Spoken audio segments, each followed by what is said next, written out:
Hi guys, welcome back to my channel. Today I'm going to show you how you can install Bluetooth in Windows 10.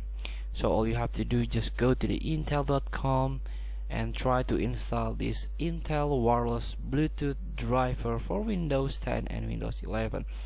So make sure you download the latest version here. It's very small, only about 60 megabyte.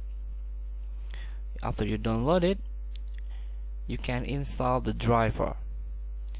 So then you can add a Bluetooth or other device by type Bluetooth here and directly jump into the Bluetooth and other device settings. Here, prepare your device like Bluetooth dongle. If you don't have a Bluetooth built-in on your motherboard or laptop, prepare that dongle, and you can add Bluetooth like mouse, keyboard or speakers here. You can click it. So please connect. If your device have trouble, of course this couldn't connect notification will pop up. So on this Windows device, turn on Bluetooth.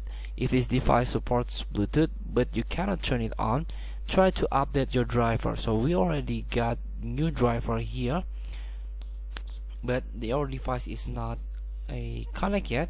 It means there is something wrong with your hardware or on your device. So feel free to try. Thank you for watching. Don't forget to comment, like and subscribe. Also click this button below. See you in the next video.